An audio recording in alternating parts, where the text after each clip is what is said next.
Hello friends, welcome to subject series. आज हम करने वाले हैं साइंस का chapter number 13, why do we fall ill. जैसा कि आप नाम से समझ पा रहे हैं, बहुत ही इजी चैप्टर है why do we fall ill, क्योंकि इसमें हम समझेंगे हेल्थ से रिलेटेड चीज़ें, डिजीजेज, मेडिसिन, इन्फेक्शियस और नॉन इन्फेक्शियस डिजीज के बारे में। इस चैप्टर में हम ये समझेंगे सबसे पहले what is the significance of health. एक हेल्थ का हमारी लाइफ में, हमारी हेल्थ का क्या सिग्निफिकेंस है। क्वेश्चन आंसर्स और के लिए आपको डिस्क्रिप्शन में मिल जाएंगे, so don't worry about that. So let's understand what is health. इस चैप्टर को हम 3 मॉड्यूल में कर सकते हैं, मैं आपको पहले बता दूं। पहला मॉड्यूल हेल्थ है, हेल्थ के बारे में पढ़ेंगे। दूसरा डिजीज है, डिजीज के बारे में सब कुछ पढ़ेंगे। और तीसरा इन्फेक्शियस डिजीज के बारे में और उसके प्रिवेंशन के बारे में पढ़ेंगे।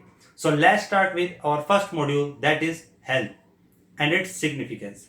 तो आपने ये वर्ड बहुत बार सुना होगा, health. Health means, what do you mean by health? If we say a person is healthy, what does it mean?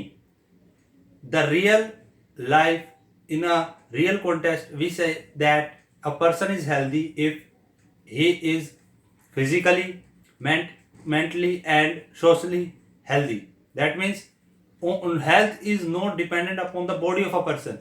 It also depends upon the mental abilities and the social responsibilities of that individual. तो हमें इतना समझ में आता है कि health एक छोटा सा टर्म है, लेकिन इसके मीनिंग काफी बड़े। जहां अगर हम दूसरे टर्म की बात करते हैं, डिजीज यानी कोई बीमारी, तो डिस इज 2 शब्दों से बना है, dis plus ease. Dis ease मतलब कोई भी काम आसानी से करने में प्रॉब्लम होना। जैसे कि आपने महसूस भी किया होगा, जब आप बीमार पड़ जाते हैं या आपको फीवर हो जाता है, तो आप सिंपल जो भी काम होता है, जैसे चलना, उठना, खाना, बैठना, ये सब आपको बहुत ज्यादा मुश्किल लगने लगते हैं या बॉडी में पेन होने लगता है। तो इससे हमारे समझ में आता है कि जब हमारी बॉडी में डिसईज हो जाता है, दैट मीन्स हमें कोई बीमारी हो जाती है, तो हेल्थ हमारी बुरी तरह से प्रभावित हो जाती है। अलग अलग लोगों को अलग अलग एज में अलग अलग तरह की डिजीजेस होती है। कुछ ऐसी डिजीज भी होती है जो हमें किसी पर्टिकुलर एज में होती है, कुछ ऐसी डिजीज होती है जो हमें पर्टिकुलर एरिया में जाके होती है, कुछ ऐसी डिजीज होती है जो हमें पर्टिकुलर क्लाइमेट में होती है। इन सबके एग्जाम्पल करेंगे, सबको डिस्कस करेंगे। सबसे पहले स्टार्ट करते हैं हम हेल्थ से। तो जैसे कि मैंने अभी आपको बताया, हेल्थ और उसका सिग्निफिकेंस क्या है, तो ये बात तो बिल्कुल सच है और लिखी भी हुई है हमने जब भी जहां भी पढ़ते हैं कि कोई भी काम शुरू करने से पहले हमारी हेल्थ का ठीक होना जरूरी है। Suppose you are preparing for your exam, अगर आपकी हेल्थ ठीक है तो आप एग्जाम के लिए अच्छे से प्रिपेयर करेंगे, मार्क्स भी ला पाएंगे। अगर आपकी हेल्थ ही अच्छी नहीं है तो आप क्या प्रिपेयर करेंगे और क्या मार्क्स आएंगे। तो ये एक वेल नोन फैक्ट है दुनिया में कि सबसे पहले हमारी हेल्थ का ठीक होना जरूरी है। अब हेल्थ का ठीक होना जरूरी है, दैट मीन्स अब जो आपका हेल्दी ब्रेन है वो हेल्दी बॉडी में ही निवास करता है। कहते हैं कि एक हेल्दी ब्रेन हेल्दी बॉडी में ही रहता है। तो इसका मतलब ये है कि हमें सबसे पहले अपने हेल्थ को ठीक करने की जरूरत है। उसके बाद आपके पास आता है एक टर्म कि हेल्दी होना प्लस न्यूट्रिशन, मतलब एक खाने पीने का हेल्दी होने में क्या योगदान है या क्या रोल प्ले करता है खाना। तो जैसे कि आपको पता है, हमारी बॉडी के अंदर इतने सारे प्रोसेसेस चलते रहते हैं। फिल्ट्रेशन हो रहा है ब्लड का, ब्रीथिंग हो रहा है, हम सांस लेते रहते हैं, हार्ट बीट कर रहा है, और भी बहुत सारे प्रोसेस चलते रहते हैं। तो उनको कंटिन्यूटी में चलाने के लिए प्रॉपर न्यूट्रिशन की जरूरत होती है। तो प्रॉपर न्यूट्रिशन हमारी हेल्थ को बनाए रखने में मदद करता है। So let's start with our next topic, that is your significance and personal and community issues. देखिए, सबसे पहले बात करते हैं पर्सनल लेवल पर। हम कहें कि हमारी हेल्थ ठीक है। अब हमारी तो हेल्थ ठीक है, but what about our community. अगर हम पर्सनल लेवल पर ठीक है, हम ठीक है, डेली हम अपनी साफ सफाई का ध्यान रख रहे हैं, हम अपने घर को साफ रखते हैं, हम अपने आप को भी ठीक रख रहे हैं, लेकिन व्हाट अबाउट अवर कम्युनिटी। हमारे आस पड़ोस में अगर सपोज हमारी गली में अगर कूड़ा करकट है, सपोज कहीं पानी भरा हुआ है, वहां मॉस्किटोज ब्रीडिंग कर रहे हैं, तो वहां हमारी हेल्थ क्या ऐसी बनी रहेगी? बिल्कुल नहीं। इससे हमको और तरह की बीमारी होने का खतरा हो जाता है। तो कहने का मतलब है कि हेल्थ सिर्फ पर्सनल लेवल पर नहीं, हमें कम्युनिटी लेवल पर भी देखनी चाहिए।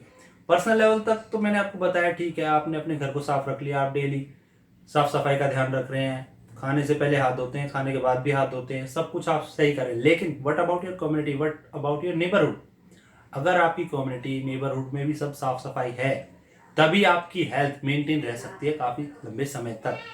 लेकिन कुछ लोगों का ये मानना होता है कि हम पर्सनल लेवल पर सही रहकर ही अपने आस पड़ोस को सही कर सकते हैं। ये भी ठीक है, क्योंकि स्टार्ट करते हैं हम अपने घर से ही। पहले हम अपने घर को रखते हैं नीट एंड क्लीन, उसके बाद हम आस पड़ोस पे जाते हैं। Second thing, significance of health की बात करें तो मैं आपको पहले भी बता चुका हूँ, आज के टाइम में बिना हेल्थ के आप किसी भी फील्ड में कुछ भी नहीं कर पाओगे। सपोज आप डांसिंग में जाना चाहते हैं, सपोज आप अपना कैरियर बनाना चाहते हैं कि मैं सिंगिंग में जाना चाहता हूँ, या कहीं पे भी आप जाना चाहें, you think of any kind of field, you need health first. सबसे पहले आपको क्या चाहिए? हेल्थ। तो ये चैप्टर इतना इंटरेस्टिंग होने वाला है, साथ ही साथ बहुत ही ईजी भी होने वाला है, क्योंकि इसको हम बहुत ही ईजिली कर लेंगे। Now let's start to our next topic, that is your diseases and its causes. But before going to that topic, let me tell you what is the difference between a healthy person and a disease-free person. You know, every time we say he is healthy, he is healthy. We don't say he is disease-free, he is disease-free. Why? Because there is a difference between healthy and disease-free. आप कहेंगे disease-free मतलब बीमारियों से मुक्त, इसका मतलब healthy हो गया। बिल्कुल नहीं। डिजीज-फ्री होने का मतलब है कि बॉडी में किसी तरह की कोई बीमारी नहीं है। लेकिन हेल्दी होने का मतलब है कि वो बहुत, उसकी हेल्थ, उसके सारे फंक्शनिंग, हर तरह से वो पर्सन हेल्दी है, मतलब ठीक है। जैसे कोई पर्सन है, सपोज उसको खांसी नहीं, जुकाम नहीं है, कोई भी बीमारी नहीं है उसको, वो ठीक है, वो ठीक है, लेकिन सोशली वो ठीक नहीं है। सोशली वो ठीक नहीं है मतलब लोगों में बैठना, विचार करना, लोगों से बात करने में उसको डर लगता है, या कुछ तरह की उसको एंजाइटी है। तो इस तरह से हम कह सकते हैं वो हेल्दी नहीं है, ही इज नॉट हेल्दी। एक हेल्दी पर्सन, हेल्दी 3 लेवल पे होगा, मैंने आपको पहले भी बता दिया।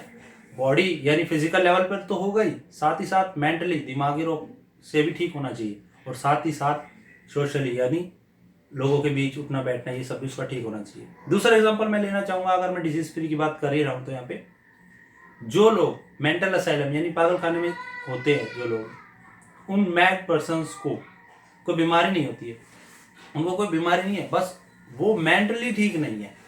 तो मेंटली ठीक ना होने की वजह से वो सोशली भी ठीक नहीं है। हो सकता है वो फिजिकली फिट हो सकता है फिजिकली बहुत ठीक हो वो, लेकिन अगर वो मेंटली ठीक नहीं है तो सोशली ठीक हो ही नहीं सकते। इसीलिए तो मेंटल असाइलम यानी पागल खाने में है। तो यहाँ हमारे अच्छे से समझ में आ जाता है कि क्या डिफरेंस है डिजीज फ्री होने में और हेल्दी होने में। तो फ्रेंड्स, इसी के साथ हमने 3 में से 1 मेजर टॉपिक इस वीडियो में कंप्लीट कर लिया है। बाकी की जो 2 टॉपिक्स हैं वो हम कवर करेंगे नेक्स्ट वीडियो में।